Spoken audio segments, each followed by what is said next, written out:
Tout d'abord, à ceux qui suivent ces enseignements en ligne, aux nobles communautés monastiques, les vénérables moines, les vénérables nonnes, ainsi que tous les fidèles laïcs, hommes et femmes, à vous tous, je vous adresse mes salutations en souhaitant que vous alliez bien.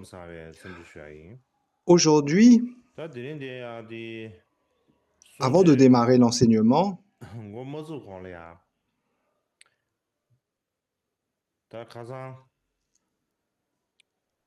il y a 4 jours, une courte prière pour la longue vie des détenteurs de la lignée Kamsang a été composée et diffusée en ligne.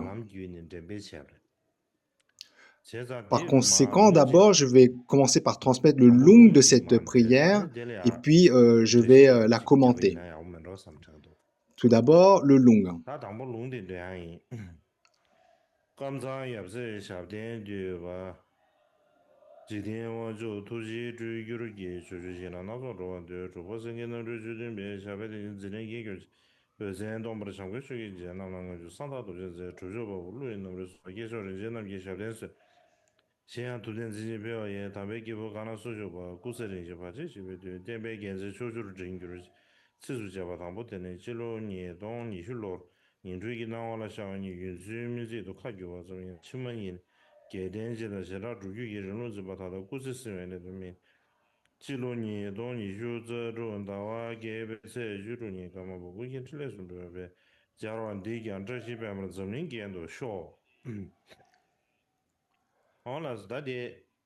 Alors, cette prière intitulée Courte prière pour la longue vie des détenteurs de la lignée Kamsang comporte 3 quatrains.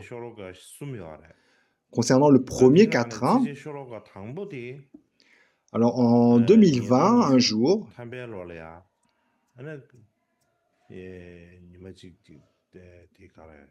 dans un rêve, j'ai vu un texte écrit dans un rêve. Après le réveil, j'en avais un souvenir clair.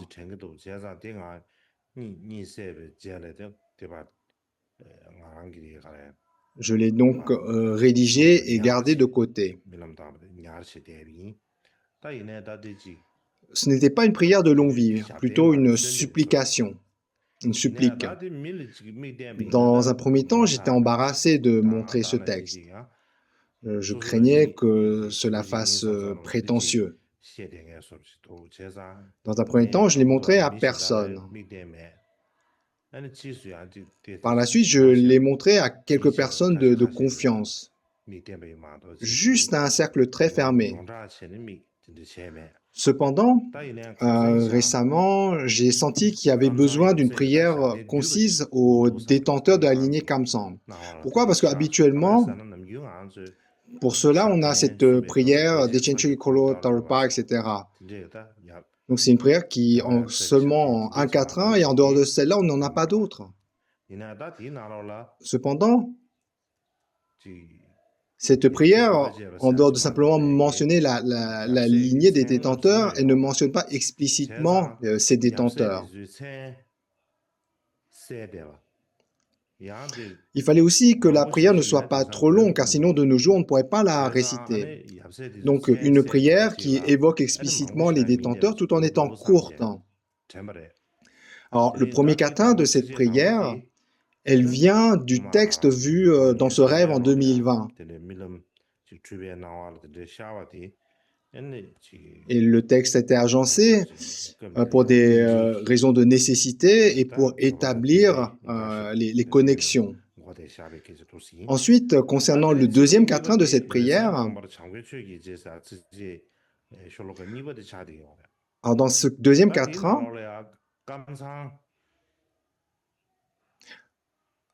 habituellement, on parle des 7 détenteurs de la lignée Kamsang.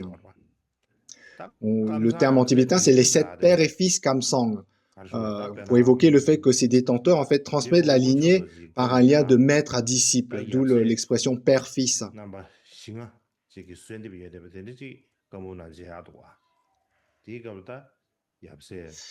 Alors, par exemple, à l'époque du 9e Karmapa, Onchodoje, on retrouvait dans le Kaboum une prière mentionnant 4-5 détenteurs. Ensuite, dans le Kaboum du 13e Karmapa, du Lodjorje, on retrouve une prière de longue vie à 6 détenteurs.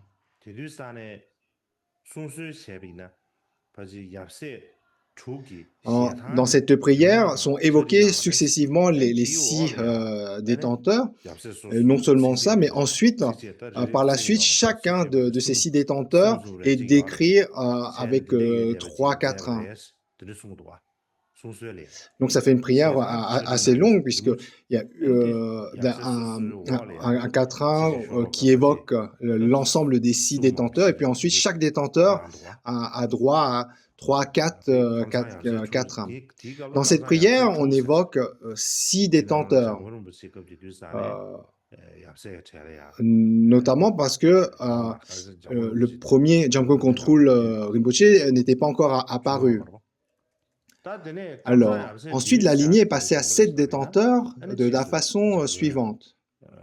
Donc, comme évoqué, est venu Jamgon Control Lodotaye, le détenteur des enseignements non sectaires, puis son émanation, Kalse Control, extérieurement détenteur des vœux ainsi que des 3 corbeilles, et intérieurement détenteur de la réalisation du Mahamudra d'immense qualité. Et le 15e Karmapa, Kakyab Dorje, qu'il avait comme disciple de cœur, l'a intégré dans la lignée à la prière détenteur Kamsang. Non seulement il l'a intégré dans cette prière, mais c'est la lignée d'émanation partant du premier Jamgon Control Lodotaye qui a été intégré dans cette prière.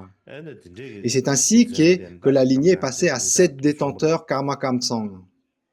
Alors dans ce deuxième quatrain, le premier qui est appelé 1000 lumières flamboyantes, c'est Shama Rinpoche. Or son nom n'est pas explicitement mentionné, car en ces temps de dégénérescence, cela peut choquer certains fidèles. Normalement, lorsqu'on évoque le nom d'un maître, c'est dans le but de faire naître une profonde dévotion, une dévotion à en avoir les larmes aux yeux, à en avoir des frissons. Mais en notre époque, évoquer le nom d'un maître donne parfois des réactions bizarres. C'est pourquoi, pour l'évoquer ici, on utilise le nom de 1000 lumières flamboyantes pour évoquer qu'il est une émanation d'Amitabha. Ensuite, le deuxième détenteur, c'est le seigneur du Dharma, Maitreya, pour évoquer Maitreya Taisitu Rinpoche. Ensuite, le troisième, c'est Vairocana incarné. Alors ici, on peut comprendre qu'il s'agit d'une émanation du Bouddha Vairocana, mais on évoque plus explicitement le maître Lotsawa Vairocana, dont on dit que Jamgon Control Lodotaye en est une émanation. Donc, par le terme Vairocana incarné, on doit comprendre Jamgon Control Lodotaye, puis le seigneur des secrets Vajrapani, eh bien, on comprend comme étant Goshir Gyatso Rinpoche, puis le grand Siddha ou le grand accompli Yogi Pao, c'est Pao Rinpoche, et le sixième émanation de Nagarjuna, c'est Treo Rinpoche. Dans sa biographie, il est décrit comme étant une émanation de Nagarjuna, et donc ici, dans cette prière, on l'appelle émanation de Nagarjuna. Il y a aussi le fait que dans le nom Treo Rinpoche, son nom n'est pas particulièrement poétique, n'est pas particulièrement et poétiquement élégant, et par conséquent, donc on utilise cette expression émanation de Nagarjuna pour l'évoquer. Ainsi, respectivement, on a évoqué Shama, Taisitu, Jamgon Control Lodotaye, Gyatso Rinpoche, Pao Rinpoche, Treo Rinpoche. Et dans le dernier vers de ce deuxième quatrain, et les autres maîtres précieux, donc au travers de cette expression, et les autres maîtres précieux, alors d'une façon générale, pour être un détenteur des enseignements du Bouddha, il n'est pas besoin d'être assis sur un grand trône. Quiconque a une confiance transcendante dans les enseignements du Bouddha et qui sert ainsi ces enseignements, que cet être soit un arya ou un être ordinaire, de la même façon qu'il soit un moine ou un fidèle laïque, qu'il soit vieux ou qu'il soit jeune, qui qu'il soit, s'il a une vénération particulière, transcendante pour les enseignements du Bouddha, et que sur l'élan de cette vénération, il sert les enseignements, il est un détenteur des enseignements du Bouddha, n'est-ce pas? Pour toutes ces raisons, à tous les êtres qui détiennent les enseignements du Bouddha, puissent-ils vivre longtemps, de même dans leur activité pour le bien des enseignements, puissent les obstacles extérieurs, intérieurs et secrets être pacifiés, afin que l'étendard des enseignements puisse flotter haut dans toutes les directions. Ainsi se termine la prière. Alors, habituellement, donc, la prière qu'on utilisait jusqu'à présent, Dechen Shogi Koroko, etc., donc, qui est constituée d'un seul quatrain, eh bien, en dehors de cette courte prière, on n'a pas d'autres prières au maître de la lignée. De plus, elle ne mentionne pas explicitement les maîtres en particulier. Et ma pensée principale est que d'une façon générale, tous les détenteurs des lignées du Bouddha, en particulier les détenteurs de la lignée d'accomplissement Karma Kamsang, puissent tous demeurer longtemps. Non seulement eux, mais aussi tous les êtres qui détiennent ces enseignements, où qu'ils se trouvent, dans quelque pays que ce soit, qu'ils soient jeunes, qu'ils soient vieux, qu'ils soient hommes ou qu'ils soient femmes, peu importe ses origines, que tous ces détenteurs puissent demeurer longtemps. Voilà, je pense qu'il y avait besoin d'une telle prière, et que si on la récite au quotidien, cela serait une bonne chose. Aujourd'hui, c'est un jour particulier du Bouddha médecine, donc c'est excellent pour la santé et le développement, et j'ai donc pensé que cela ferait une excellente connexion de transmettre cette prière aujourd'hui. Un Khenpo m'en a fait la requête. J'ai senti le besoin d'une telle prière, et en plus de cela, un Khenpo m'en a fait la requête. Les événements s'étant combinés de cette façon, tout cela s'est déroulé aisément. Donc voilà, on peut passer maintenant à l'enseignement même. Alors la dernière fois, on a présenté les maîtres de la lignée Sarvastivada. Aujourd'hui, on va commencer avec les maîtres de l'école Tamraparniya, c'est-à-dire celle qu'on appelle de nos jours l'école Theravada de la tradition du Sud. Il y en a beaucoup, mais pour aujourd'hui, on va en présenter deux. Le premier des deux, c'est Moggalliputta Tissa.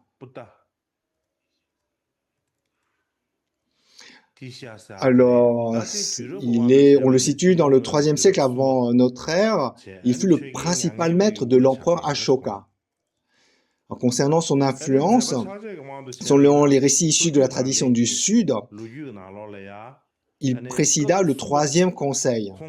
Le troisième conseil qui a eu lieu dans la ville de Pataliputra. On dit aussi Parnasse dans le Bihar. Parnasse, ou Parnasse de nos jours. Et il a rédigé, donc il a tenu le troisième conseil, il a présidé le troisième conseil. Et aussi, d'après les récits de la tradition du Sud, on dit qu'il a rédigé l'un des traités d'Abhidharma de la tradition du Sud. Et aussi le Katavatu, un commentaire sur des débats qui réfute plus de 200 opinions erronées venant d'autres écoles de cette époque. Des vues venant des Mahasandika et des Vasiputriya. Le deuxième maître, c'est Buddha Ghosha. Alors, d'après les récits de la tradition du Sud, c'est vraiment un maître et un grand traducteur, un maître très influent dans la tradition du Sud. D'une façon générale, il a rédigé en pali de nombreux commentaires sur l'ensemble des trois commentaires, un dictionnaire des mots du Dharma, etc. Parmi toutes ses œuvres, la plus célèbre, d'après les récits de la tradition du Sud, c'est le chemin parfaitement pur. C'est une encyclopédie intitulée Visuddhimagga, on peut traduire par le chemin parfaitement pur. Et dans cette encyclopédie, tous les aspects du Theravada du Sud, les fondements, la voie, les fruits du Theravada, tous les aspects incluant les trois entraînements sont présentés.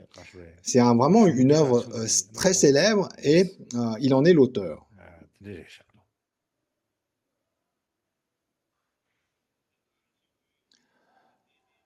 Aussi, ses commentaires exhaustifs en Pali sur les trois corbeilles ont posé les bases du Theravada moderne.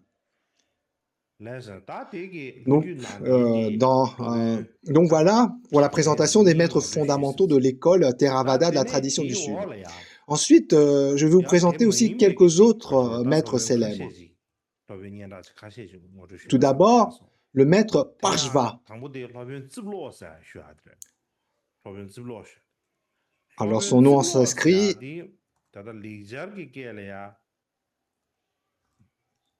Parshiva. Parshiva.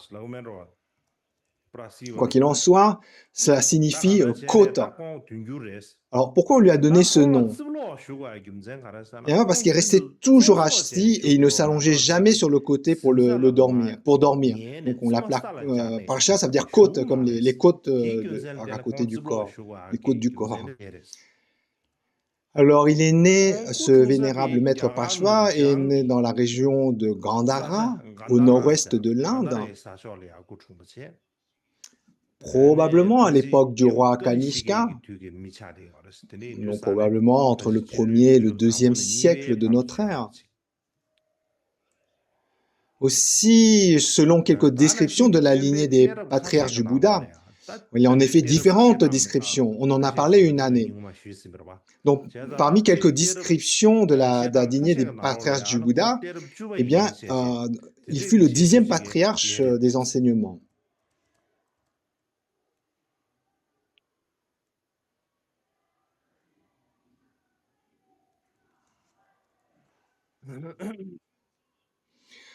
Alors, à l'origine, il était un pratiquant brahmane.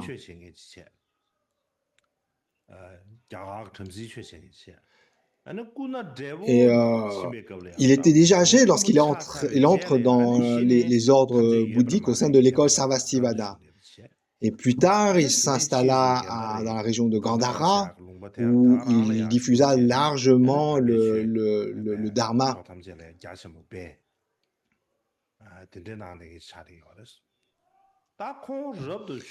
Ensuite, l'histoire de la manière dont il entra dans la voie, qu'il réalise l'éveil, qu'il reçoit son nom, Parshva, est extraordinaire. Tous ces récits sont extraordinaires. Et notamment, si on se réfère au grand récit des régions occidentales de Tang Xuanzang. Alors, qu'est-ce qu'il a écrit Autrefois, ce vénérable moine Parshva était d'abord un maître brahmanique. Puis, à l'approche de ses 80 ans, il abandonna la vie ordinaire pour revêtir la robe safran, donc pour devenir un moine bouddhiste.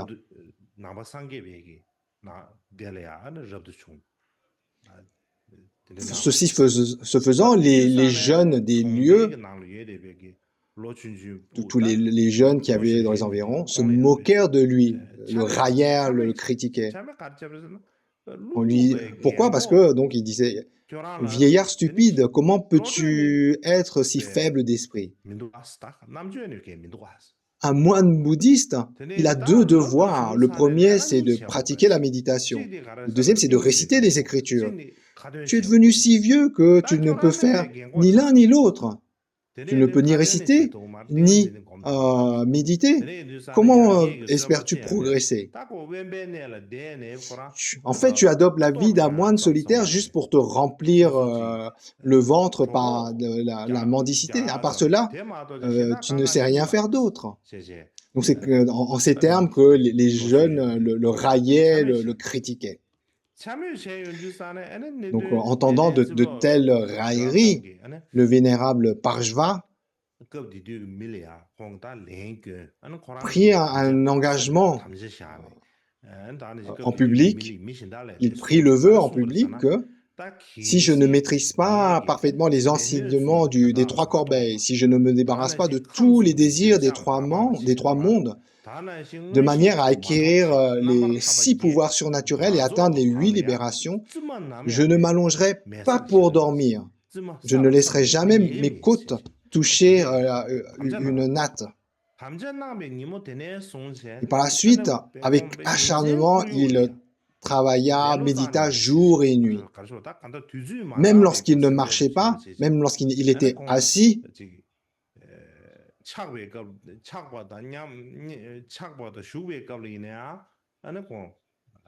il demeurait en méditation. Le jour, il étudiait, il méditait, et la nuit, il demeurait en méditation sans perdre, sans gaspiller son temps. Il demeurait l'esprit concentré en un point. Donc il était vraiment entièrement concentré dans ce qu'il faisait, si bien qu'en l'espace de 3 ans, il maîtrisa parfaitement les 3 corbeilles, se libéra des désirs des 3 mondes. En d'autres termes, il atteint l'état d'arahat. Suite à cela, tout le monde fut émerveillé, se mit à le vénérer, et c'est ainsi que le peuple lui attribua ce nom de vénérable côte, Parshva. Vénérable Parshva qui veut dire vénérable côte.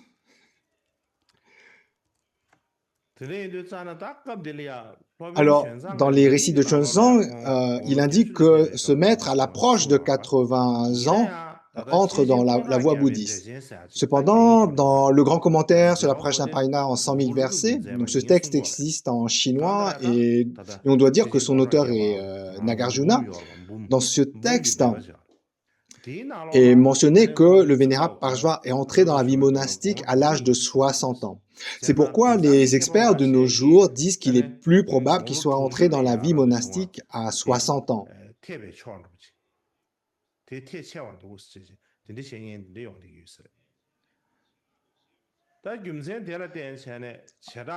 Aussi, dans le grand commentaire, l'œuvre intitulée Grand commentaire, au 29e volume, ainsi que dans l'œuvre Les vies des patriarches, au 5e volume, dans ces références sont mentionnées que le vénérable Parshva a passé plus de 60 ans dans le ventre de sa mère. Par exemple, pour nous, avant de naître, en tant que bébé, on demeure environ 9 mois dans le ventre, dans le ventre de notre mère. Eh bien, lui, il est resté dans le ventre de sa mère pendant 60 ans. Et lorsqu'il est né, ses cheveux et sa barbe étaient déjà blancs. Il est né vieux. Il est directement né vieux, sous l'aspect d'un homme de 60 ans, et éprouva du dégoût pour les plaisirs des sens. Il n'aimait pas la vie familiale et est entré directement dans la vie monastique. Donc, il y a un tel récit est mentionné dans ces œuvres-là. Quoi qu'il en soit, la signification est qu'il est rentré dans la vie monastique à 60 ans. Donc là, c'est ça la signification de ces récits.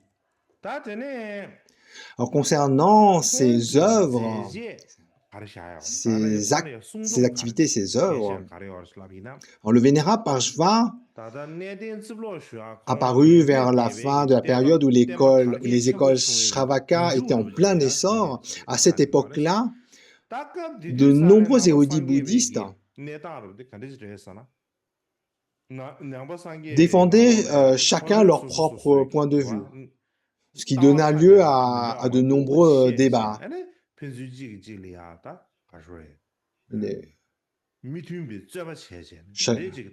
y avait de nombreux, chaque érudit bouddhiste défendait son point de vue, donc ça créait des débats. Et le maître Parshva demanda au roi Kanishka de parrainer un conseil au cours duquel il présiderait une assemblée de 500 arhats.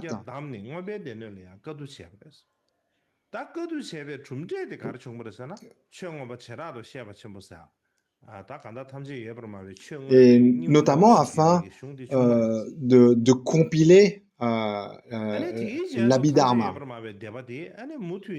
Donc sur la base des 3 corbeilles et des 5 sciences. Et le résultat de ce conseil fut l'œuvre qui est la grande exposition de l'Abhidharma, un texte qui rassemble l'intégralité des enseignements de l'Abhidharma selon l'école Sarvastivada. Donc ça, c'est la tradition. C'est comme ça qu'on décrit dans la tradition. Et par la suite, l'école Sarvastivada s'engagea dans des débats incessants avec le grand véhicule et commença ainsi à décliner. Ça, c'est le récit traditionnel. Cependant, certains chercheurs contemporains estiment que la grande exposition n'a pas été compilée à l'époque de Parshva et du roi Kanishka, mais un peu plus tard.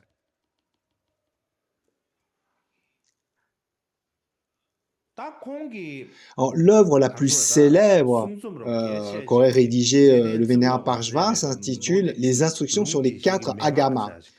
Mais cet ouvrage, de nos jours, on l'a pas à portée de main. Cependant, sa qualité majeure n'était pas d'avoir écrit des traités. Et ça, c'est illustré par le maître chinois Yin Shun.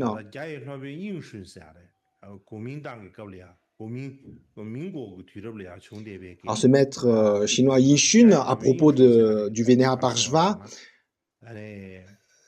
dit écrit de cette façon, il dit quand on considère l'histoire de sa pratique ascétique, au cours de laquelle ses côtes ne touchaient pas le sol, on comprend que cet aîné accordait la plus haute estime à la pratique, au sutra et à la concentration méditative. D'un âge avancé et doté de grandes qualités, c'était un maître qui reçut les honneurs du roi Kanishka. Voilà comment le maître chinois Yishun décrit le vénérable Parshva. Et donc tout cela, dans l'ensemble, paraît cohérent. Un autre élément qui va également qui a également conduit les générations suivantes à vouer une grande vénération au vénérable Parshva fut le fait que le vénérable Parshva adhérait aux enseignements du grand véhicule. Alors, comment on sait cela? Eh bien, dans l'œuvre La Grande Exposition, il y a une description de son soutien à l'école au grand véhicule. Donc il y a ces citations, le vénérable Parshva a dit « La Prajnaparamita est ici qualifiée d'extrêmement vaste car ses fonctions sont vastes ». Donc ici, lorsqu'on dit « ses fonctions sont vastes », dans le terme de « fonction », on doit comprendre par bienfait, pouvoir. Donc le pouvoir, voilà, les pouvoirs, les bienfaits. Et donc par cette citation, on voit que le vénérable Parshva soutenait le grand véhicule. Alors à cette époque, ça peut paraître banal, mais à cette époque, à l'époque où demeurait le vénérable Parshva, c'était vraiment extraordinaire. Pourquoi? Parce qu'au sein de l'école Sarvastivada, la plupart des érudits dénigraient le grand véhicule par étroitesse d'esprit. En fait, parce qu'à ce moment-là, le grand véhicule commençait juste à se développer. Et donc, la plupart des érudits de l'école Sarvastivada, en fait, contestaient le grand véhicule, critiquaient le grand véhicule. Mais le vénérable Parshva, au sein même de l'école Sarvastivada, avait une vision d'ensemble qui n'avait rien à voir avec la leur.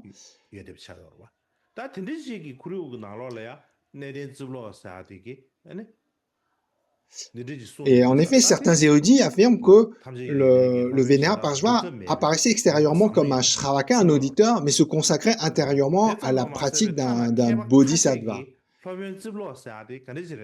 Donc, affirmant ainsi que c'était en fait un bodhisattva. Donc, certains érudits le décrivaient ainsi.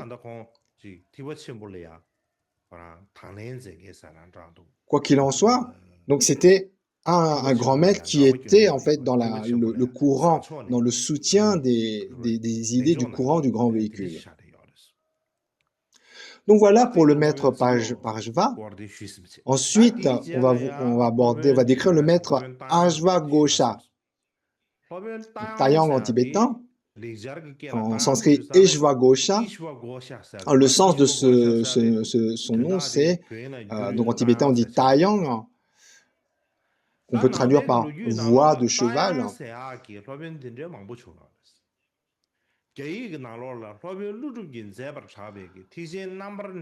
Alors, historiquement, il y a plusieurs personnalités qui ont porté le nom d'Ashvagosha. Par exemple, dans le traité expliquant le Mahayana qu'on attribue à Nagarjuna, on en évoque 6. Cependant, l'acharya Ashvagosha, dont il est question ici, eh bien, il a vécu environ 600 ans après le parinirvana du Bouddha, vers le 2e siècle de notre ère, à peu près à l'époque, à la même époque que le roi Kanishka. Donc,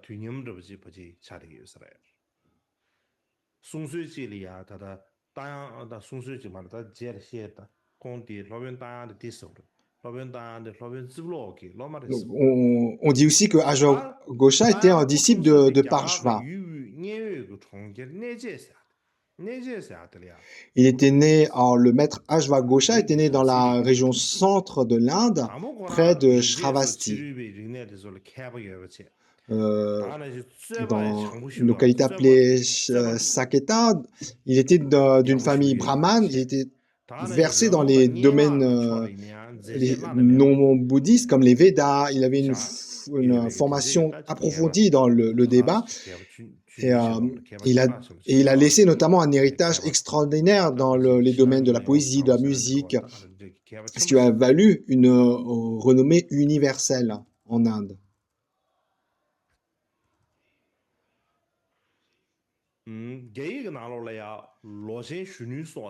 Alors, dans la biographie intitulée Biographie du Bodhisattva à Ashgova, traduit par Kumarashiva,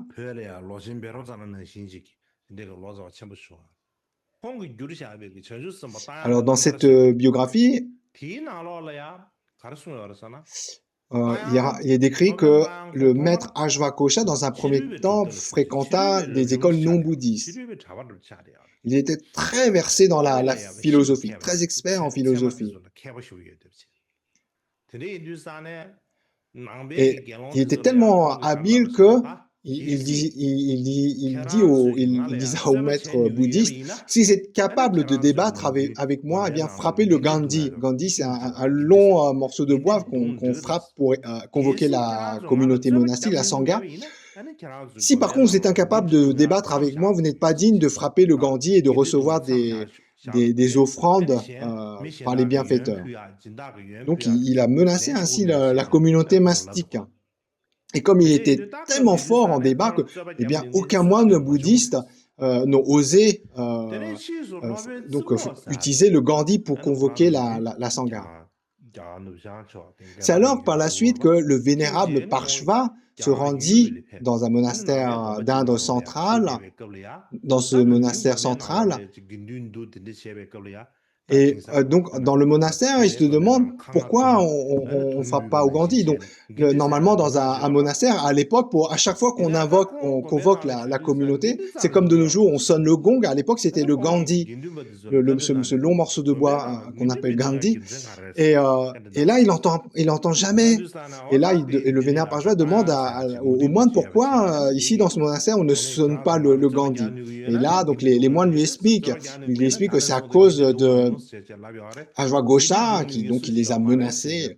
Et donc, comme il était tellement brillant en débat que personne n'osait plus sonner le Gandhi. Et là, le vénérable Parshva leur dit, eh bien, à partir de maintenant, sonnez le Gandhi. S'il vient, j'ai un plan. Alors, dans un premier temps, les moines bouddhistes, ils se montraient méfiants, ils n'avaient pas trop confiance. Ashvagosha, il était tellement fort en débat, et puis ce vénérable Parshva qui venait comme ça, c'était un ancien si âgé. Donc vraiment, ils étaient pris de doute. Mais au final, le vénérable Parshva a réussi à les convaincre. Et donc, les moines sonnent le Gandhi comme avant. Et là, Ashvagosha arrive, donc il n'était pas bouddhiste encore à l'époque, et il se met à crier « Pourquoi vous frappez ce morceau de bois aujourd'hui ?» Et là, donc, le moine répond « Un vénérable maître du Nord est venu et il nous a dit de frapper le Gandhi. Donc ce n'est pas de notre propre initiative. Nous obéissons à ses ordres. » Et là, le non-bouddhiste lui dit, « Eh bien, convoquez-le, amenez-le ici. » C'est ainsi que les deux hommes se rencontrèrent. Et il convint de se confronter 7 jours plus tard devant l'assemblée, donc une assemblée composée d'autorités, rois, ministres, les moines, non-bouddhistes, etc., devant une grande foule pour débattre. Et à l'aube du 7e jour, une grande foule se rassemble. Et le vénérable Parshva arrive le premier. Il arrive avant Ajvaghosha. Et puis, il s'assit sur un trône élevé. Et son visage était particulièrement radieux ce jour-là, plus radieux que d'habitude. Alors, Ajvaghosha arrive un peu plus tard. Et en fait, comme le vénérable Parshva était installé sur un grand trône, le grand trône, il n'y avait probablement qu'un seul trône, Ajvaghosha n'avait d'autre choix que de se tenir debout devant lui. Et Ajvaghosha lui dit, donc il arrive et puis il décide d'entrer de la punition. Quelle est la sentence pour le perdant? Et là, Ajvaghosha dit, celui qui perdra devra se trancher la langue. Et là, le vénérable Parshva répondit, ce n'est pas une bonne idée. Celui qui perdra deviendra l'élève de son adversaire. Ça serait mieux comme sentence. Et là, donc le non-bouddhiste accepte. Il accepte cette sentence. Donc le perdant devient le disciple du gagnant. Et puis, il demande ensuite, qui va commencer? Et le vénérable Parshva dit, je suis plus âgé, en plus je viens de loin, et puis en plus aujourd'hui, ce matin, c'est moi qui me suis assis sur le trône, et par conséquent, c'est moi qui devrais parler le premier. Et là, Ajvaghosha répond, d'accord, quoi que tu dises, je vais te réfuter. Je vais complètement démonter tes arguments. Et là, qu'est-ce que dit le vénérable Parshva? Eh bien, il dit que le monde soit heureux, que le roi vive longtemps, que les récoltes et le bétail du royaume prospèrent, que tous les malheurs soient apaisés. Et là, Ajvaghosha, il reste bouche bée. Quoi argumenter à cela? Et donc, il perd le débat, puisqu'il ne sait pas à quoi répondre. Quoi répondre à cela quand on dit qu'on souhaite que le monde soit heureux? Il n'y a rien à débattre là-dessus. On ne peut pas contredire que le souhait que toi tu es heureux, etc. Et donc il perd le débat comme ça. Et il devient donc l'élève, le disciple de Parshva. Il se rase la tête, la barbe, et il prend les vœux monastiques, il devient un novice. Puis par la suite également, il reçoit l'ordination complète, il devient un moine complet. Mais au fond de lui, au fond du cœur d'Ajvaghosha, il n'était pas convaincu. Il n'avait pas la foi envers du vénérable, de l'ancien Parshva. Et donc, en cachette, un jour, le vénérable Parshva lui montra des pouvoirs miraculeux. Différents pouvoirs miraculeux, et il finit de le convaincre. Et à ce moment-là, au regard de tous ces prodiges, Ajvaghosha, donc vraiment a une confiance sincère. Avant que Parshva lui montrait ses prodiges, en fait, il avait perdu, mais il n'était pas, au fond de lui, il n'était pas prêt à se ranger du côté du maître Parshva. Alors, par la suite, le maître Parshva rentre dans le nord de l'Inde. Ajvaghosha, lui, reste dans le centre de l'Inde, maîtrise parfaitement les sutras, est devenu expert dans tous les domaines de la connaissance bouddhiste. Il émerveilla le monde par son talent de débatteur. Il est reconnu et vénéré par la quadruple assemblée, l'assemblée des moines, des nonnes, des laïcs hommes, des laïcs femmes. Et il se voit accorder un grand respect par le roi de l'Inde centrale. Alors, concernant le nom, donc, d'où il a obtenu ce nom, Ashwagosha, qui veut dire voix de cheval? Eh bien, dans cette même biographie, l'histoire à ce sujet est vraiment belle.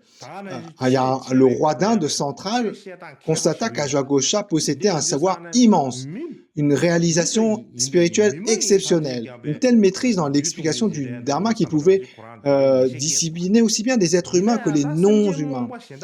Cependant, beaucoup de personnes ne savaient pas à tel point ses qualités étaient grandes, et par conséquent, le roi, comme moyen habile, il prend 7 chevaux et les prive de nourriture pendant 6 jours. Donc les chevaux mangent du foin, donc il leur donne rien de ce que mangent habituellement les chevaux. Il leur donne rien pendant 5 jours, et le matin du 6e jour, il a rassemblé des moines, des philosophes issus de tant des traditions bouddhistes que non bouddhistes, et devant cette vaste assemblée, il demande à Ashwagosha d'enseigner les enseignements du Bouddha. Et au milieu de cette assemblée, il met ses chevaux. Et devant les chevaux, il présente du foin, la bonne nourriture pour les chevaux.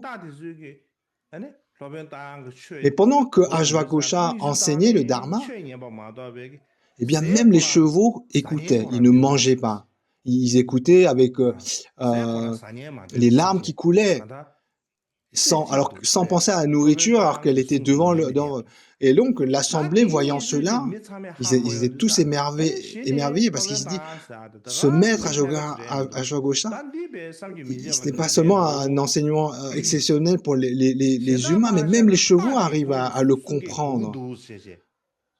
Et c'est suite à cela que le maître reçoit ce nom de Ashwagosha, qui signifie voix de cheval. Donc, c'est pour ça qu'il a le titre de Bodhisattva Ashwagosha, ou maître Ashwagosha, qui veut dire maître ou Bodhisattva, voix de cheval. Ceci dit, son nom de laïc, ou même son nom monastique, eh bien, demeure inconnu.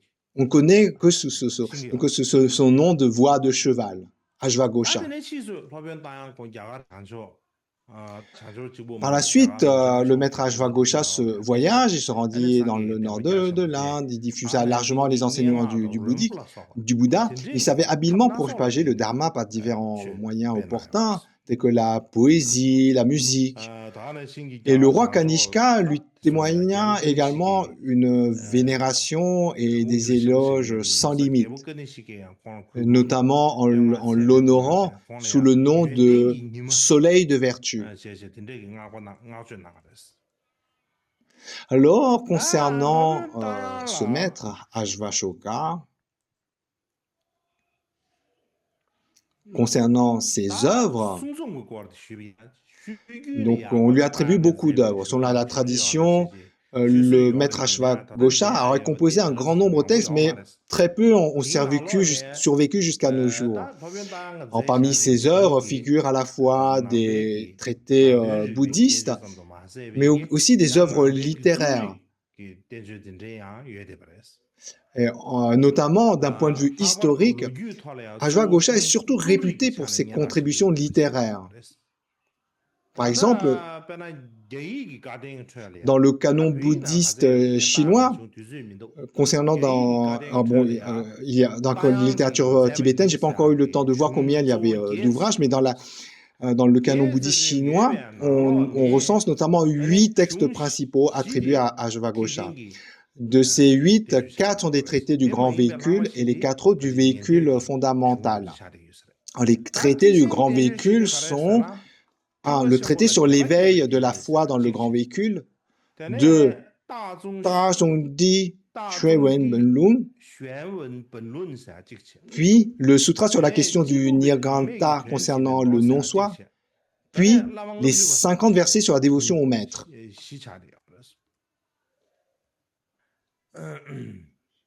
Voilà les 4 traités du grand véhicule. Alors, le premier, le traité sur l'éveil de la foi dans le Mahayana.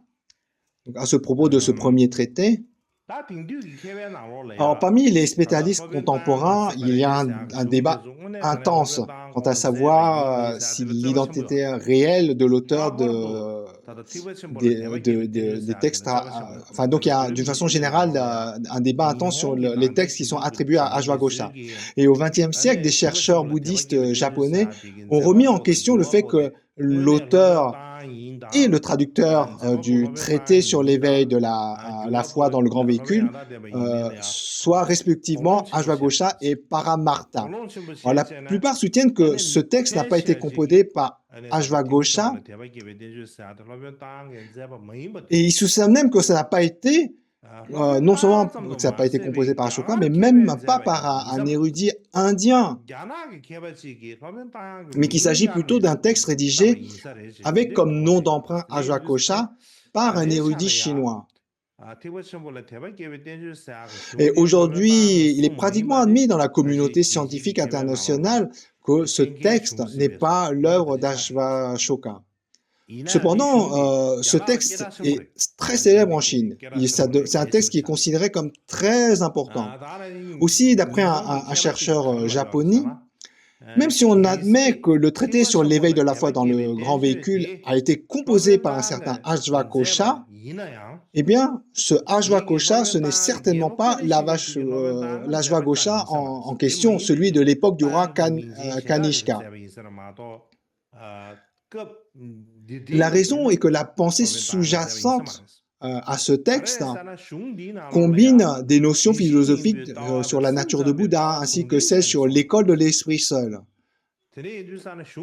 Par conséquent, c'est un texte du courant philosophique qui prône la nature de Bouddha. Or, les sutras sur la nature du Bouddha et ceux de l'école de l'esprit seul ont dû apparaître après la diffusion des sutras de la Prajnaparamita, la sagesse transcendante. Et en particulier, le développement des pensées de l'école de l'esprit seul sont apparus encore plus tard. Et par conséquent, dans ces circonstances, un traité formel tel que le traité sur l'éveil de la foi dans le grand véhicule n'a pu être rédigé qu'après la diffusion des sutras sur la nature de Bouddha et ceux de l'école de l'esprit seul. Il n'a pas pu être rédigé avant. Chronologiquement, il doit dater d'une époque au moins postérieure à celle du maître à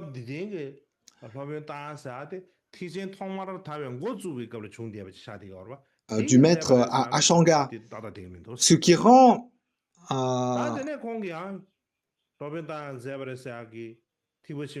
impossible qu'il ait écrit voilà, parce que aurait dû vécu voilà, Ashwagosha en question a vécu lors de la période initiale de l'émergence du Vajrayana, du Mahayana, du grand véhicule. C'est pour ça que, suivant ces considérations d'idées philosophiques, on pense qu'il n'est pas l'auteur de cette œuvre. L'autre œuvre attribuée au maître Ashoka, c'est donc le titre qu'on a évoqué en chinois, Zalong Yushemaben. Alors, rien qu'au titre, on sent une forte influence chinoise. En effet, la tournure du titre est typiquement chinoise. On n'y retrouve pas une tournure sanscrite.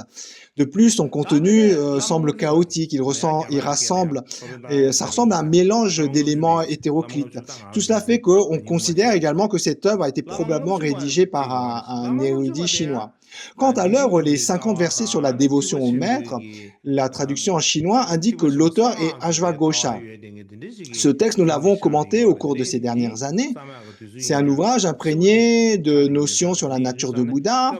Il présente aussi des notions du véhicule des mantras secrets et la période de diffusion du Vajrayana, du véhicule des mantras secrets, est encore plus tardive, ce qui fait penser qu'il est incorrect d'attribuer cette œuvre à ce maître Ashwagosha. Étant donné que le sutra sur la question des Nigranta concernant le non-soi, eh bien ce sutra correspond aux caractéristiques de la pensée Mahayana à l'époque d'Ashwagosha. Et par conséquent, concernant ce sutra, il n'est pas impossible que Ashwagosha soit bien l'auteur. Enfin, comme évoqué, d'un point de vue historique, Ashwagosha est aussi très réputé pour ses contributions littéraires. Par exemple, dans la musique, dans la poésie, dans le théâtre. Il était extrêmement connu. Euh, et une de ses œuvres les plus célèbres euh, dans le domaine poétique, c'est le grand poème intitulé La conduite du Bouddha. Alors, ce grand poème intitulé La conduite du Bouddha, c'est une œuvre fondamentale dans la poésie en sanskrit. Alors, donc, comme le titre l'indique, c'est un grand poème. Donc, le terme grand poème signifie que c'est une œuvre qui comporte des chapitres. Donc, pour que ça soit un grand poème, il faut que l'œuvre comporte au moins 2 chapitres. Eh bien, le premier grand poème dans la littérature sanskrite, eh bien, c'est cette œuvre, La conduite du Bouddha. La première œuvre poétique dans le genre des grands poèmes, on peut tout à fait dire que elle vient d'Ajwagosha. Donc, il y a le terme Mahakavya, qui veut dire grand poème. Habituellement, quand on parle de poème, on peut penser à juste quelques quatrains de poésie, mais le terme Mahakavya, le terme de grand poème, ça désigne vraiment donc, une œuvre en plusieurs chapitres. Donc, c'est vraiment un genre poétique. Et donc,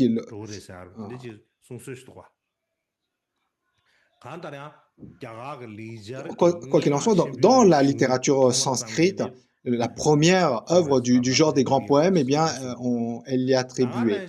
Elle est d'Ajwagosha. Et puis, il y a aussi l'œuvre Shariputra Prakarana. Alors, de nos jours, c'est la plus ancienne œuvre théâtrale en sanskrit qui nous est restée, le Shariputra Prakarana. Ainsi, par ses poèmes, par ses œuvres théâtrales, il n'est pas simplement célèbre dans le milieu bouddhiste, mais dans la culture indienne, dans le monde littéraire indien, il est célèbre. Par exemple, par la suite, les fameux poèmes qu'on appelle les Kalidas, dans la littérature, les poèmes sanskrits, eh bien, ils sont fortement influencés par l'œuvre d'Ajwagosha.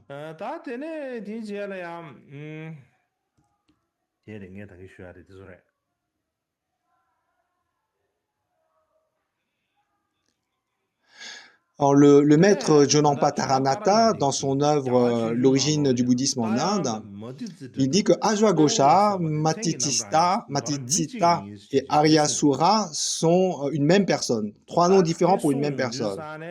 Alors, lorsqu'on parle de Matitita, dans l'histoire du bouddhisme, il y a un poème de louange au Bouddha.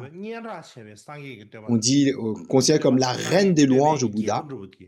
C'est une louange au Bouddha en 150 versets. À ce sujet, le maître chinois Yi Jing de la dynastie Tang, lors de son retour de voyage en Inde, racontait que ce qu'il avait vu, c'est que tous les nouveaux ordonnés, tous les nouveaux moines qui venaient de prendre les vœux devaient apprendre par cœur cette louange au Bouddha en 150 versets. Eh bien, l'auteur de cette louange au Bouddha en 150 versets, c'est Matitita. Alors, d'après Taranatha, Matitita, c'est Ajwagosha. Même d'une façon générale, au Tibet, cette louange qui est de Matitita, eh bien, Matitita est considérée habituellement au Tibet comme étant Ajwagosha.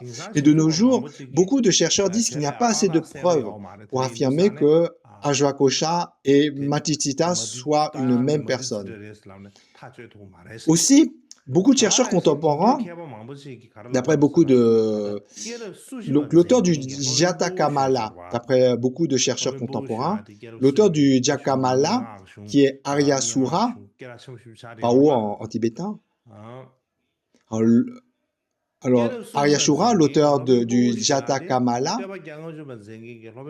qui est aussi un recueil de poétique très célèbre en Inde, Alors l'auteur Ayashura est différent de Matitsita, d'après les chercheurs, beaucoup de chercheurs contemporains. Donc voilà, pas besoin de s'étendre plus sur ce sujet.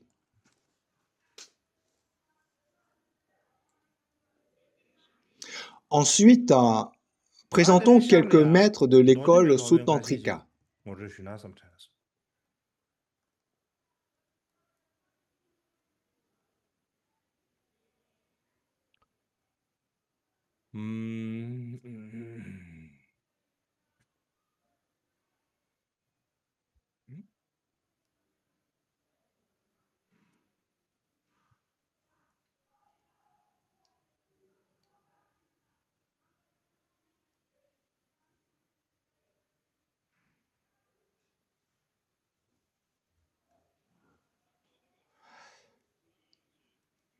Habituellement, lorsque l'on parle des 4 écoles philosophiques, ce sont les Vaibhashika, les Sotantrika, les Citamatra et Madhyamaka. Voilà. Dans le jargon, lorsqu'on parle des 4 écoles philosophiques, donc il y a les Sotantrika, et ces Sotantrika dans les 4 écoles philosophiques, eh bien, ce sont les mêmes Sotantrika qu'on a évoqués lorsqu'on a décrit les 18 sous-écoles. Alors, quels sont les maîtres célèbres dans l'école Sotantrika? Il y en a 3. On va présenter Kumaralata, Srilata et Harivarman. Alors, le premier, Kumaralata, il a vécu probablement entre le 2e et le 3e siècle de notre ère. Oui, il est considéré comme le fondateur de l'école Sotantrika.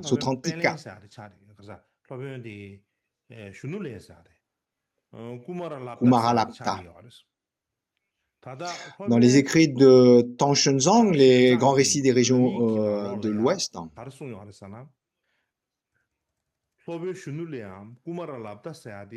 ce vénérable moine, originaire du pays de Takshasila, faisait preuve d'intelligence dès son enfance et renonça très jeune au monde pour se consacrer à l'étude des Écritures et se plonger dans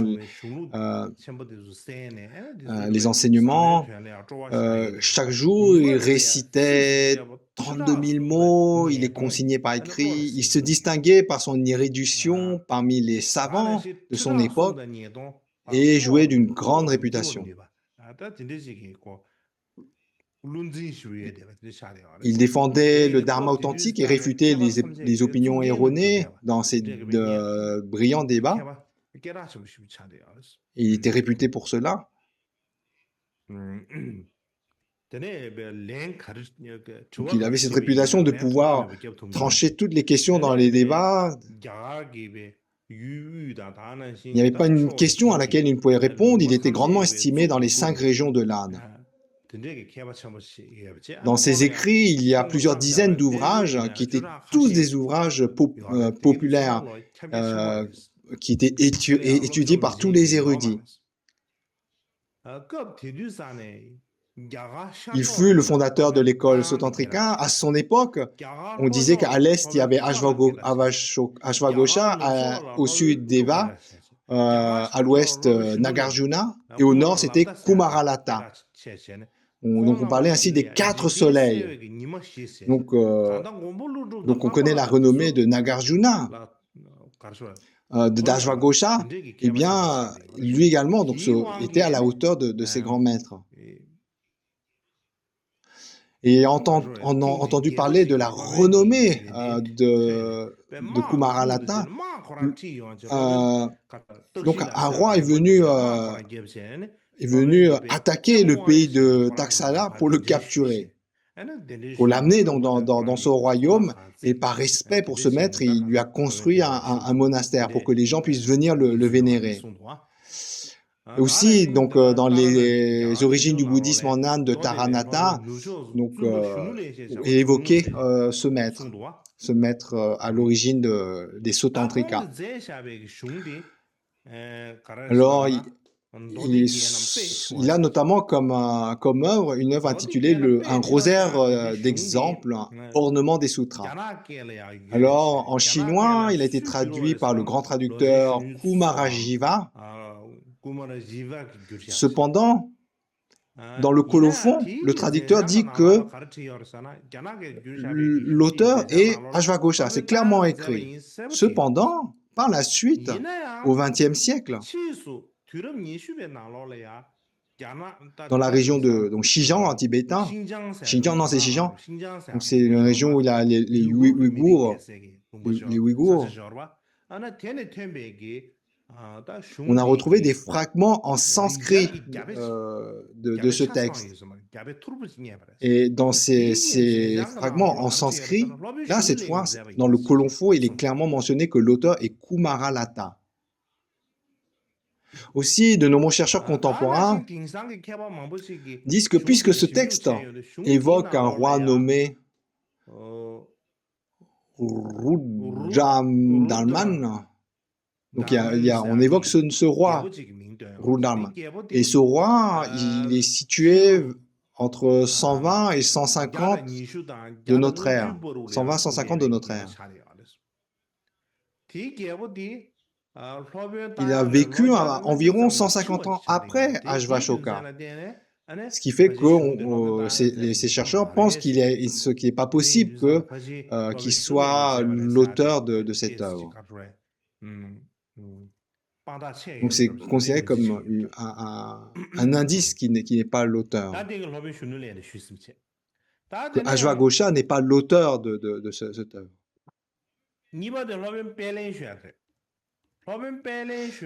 Le deuxième maître, c'est Sri Labda. Alors, il a probablement vécu au IVe siècle de notre ère, dans l'ouest de l'Inde. Donc, il est disciple du maître dont on vient parler, Kumaralata. C'est un maître qui a diffusé les enseignements sotantrika. Et lorsque le maître Sanghabhadra débattait dans son œuvre, c'est une œuvre sur l'Abhidharma qui existe en chinois mais pas en tibétain. Donc dans cette œuvre, dans les passages où il argumente, il débat, il mentionne respectueusement Sri Labda, il le mentionne vénérable Sri Labda. De même dans les sources chinoises. Donc, on a déjà mentionné dans l'œuvre de Xuanzang, lorsqu'on a parlé des 4 soleils, à quel point Kumaralata a été vénéré. Eh bien, dans les autres sources, ce maître dit, Sri Labda est considéré avec beaucoup de respect. Il est également compté parmi les 5 grands auteurs de traités. Dans les origines du bouddhisme en Inde, Taranatha également le mentionne. Et ce maître est notamment l'auteur de l'exposition du Sotantrika. C'est une œuvre majeure dans l'école Sotantrika, à l'image de la grande exposition dans l'école Sarvastivada. Hélas, il ne nous reste plus d'exemplaires de cette œuvre, de cette grande œuvre. Ensuite, le troisième grand maître Sotantrika, c'est Harivarman, le maître Harivarman. Cet érudit se situe entre le 3e et 4e siècle de notre ère, originaire de l'Inde centrale. Il fut aussi un disciple éminent d'Acharya Kumaralata. Donc, les 2 derniers maîtres cités sont disciples du premier.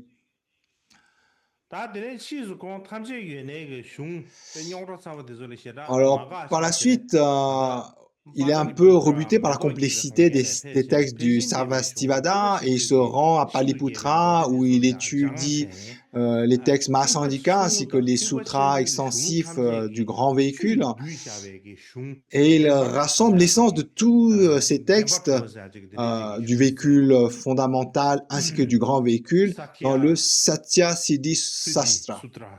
Satya Siddhi Sastra. Donc dans ce traité,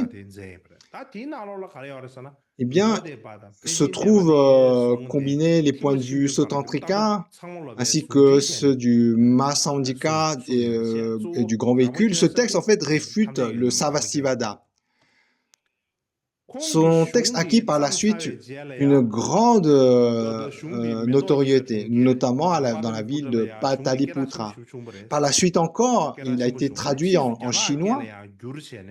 Donc cette œuvre non seulement a été traduite en chinois, mais il y a eu une lignée en Chine qui a suivi. Je ne sais pas si cette lignée existe encore de nos jours, mais il y a eu à l'origine, avec la traduction de ce texte, une école, une lignée de transmission.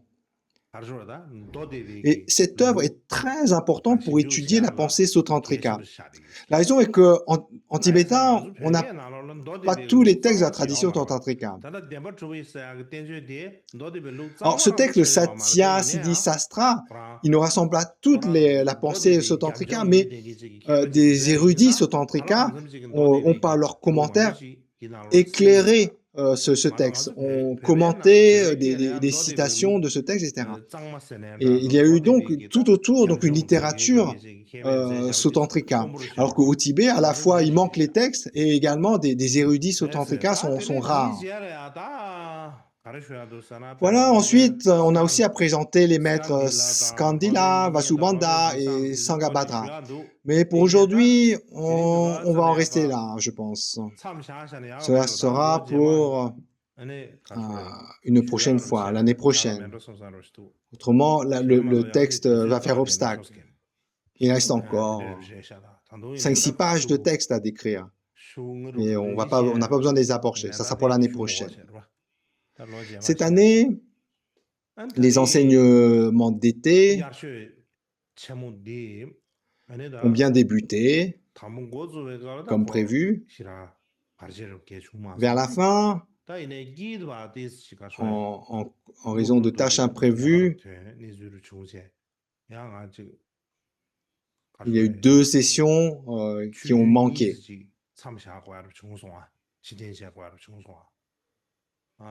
Cependant, comme à l'avenir, ces enseignements doivent être poursuivis, ce n'est pas catastrophique.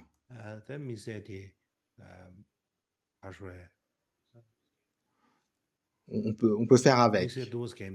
Quoi qu'il en soit, pour aujourd'hui, on termine ces sessions des enseignements d'été et je vous propose d'en rester ici pour aujourd'hui et de poursuivre l'année prochaine.